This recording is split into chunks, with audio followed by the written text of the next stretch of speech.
We've got 5 major upgrades for the Z Fold 8 and Z Fold 8 Wide, and it looks like Samsung just broke its own biggest rule, and somehow, foldables are becoming the new Ultra. We've got a lot to unpack, so let's dive in. So ever since foldable phones became a thing, Samsung has followed one very clear pattern. Whenever they introduced some crazy new feature, it always came to the Ultra first. But now, Samsung is flipping that strategy completely.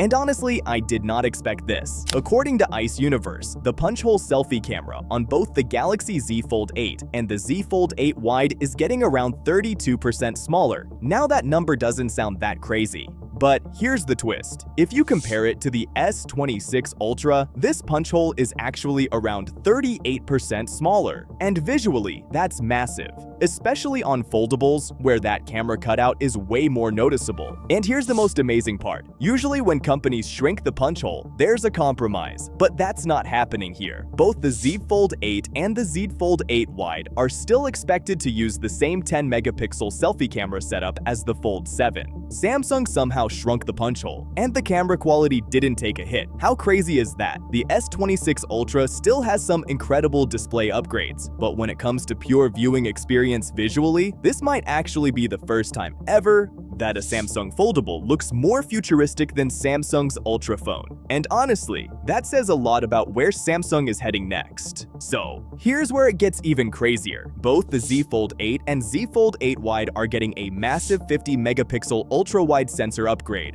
This is the first ultra-wide upgrade since the Z Fold 3, and trust me, that's a huge deal. It's not just catching up with the S26 Ultra, it's doing something even crazier. Because this isn't just an upgrade in resolution, it's getting an upgraded sensor, which the S27 Ultra get later. And yeah, both the foldables are still missing some major sensors. But here's the thing. For the first time ever, new hardware aren't coming to Ultra first. And honestly, Samsung has no choice, because things are about to change massively. According to recent prediction reports, foldable market is about to explode. And for the first time ever, the slab phone market isn't just predicted to slow down, it's declining. Apple's folding into the market this year with the iPhone Ultra, and that's going to push everything forward. Now, Samsung foldables are still the top seller, but let's be honest, the iPhone Ultra is coming for that spot. So, Samsung has to step up. The iPhone Ultra is launching with a dual camera system and an advanced selfie cameras. This is exactly what Samsung needed to compete and stay ahead. And once you understand that, everything else starts making sense. Leaks from One UI 9 have revealed official images for the Z Fold 8 and Z Fold 8 Wide, and they pretty much confirm everything we've already heard. Samsung can't let Apple dominate the market it's already leading. So basically, the Z Fold 8 Wide is the Android version of the iPhone Ultra. But here's the major part. Samsung is splitting the Z Fold lineup into 2 different categories, so the users won't split. Need versatility,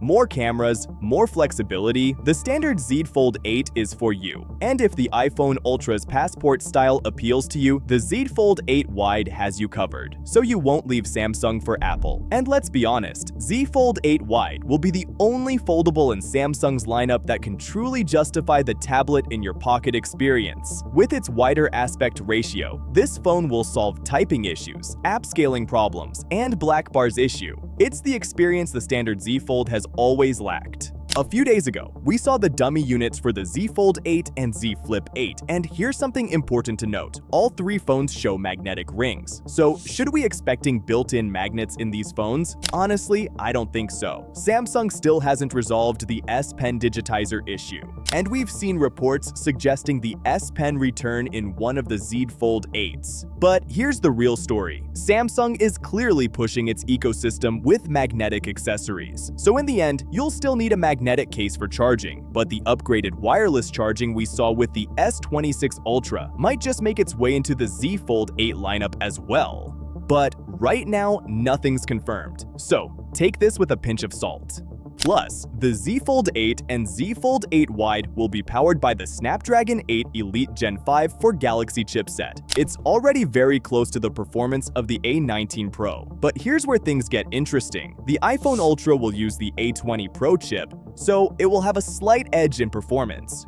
while Z Fold 8 lineup is outperforming the S26 Ultra in some key areas. The iPhone Ultra is using the Ultra name, but is downgrading from the iPhone 18 Pro Max. Click here to find out what those downgrades are. This is Techtics, and I will see you there.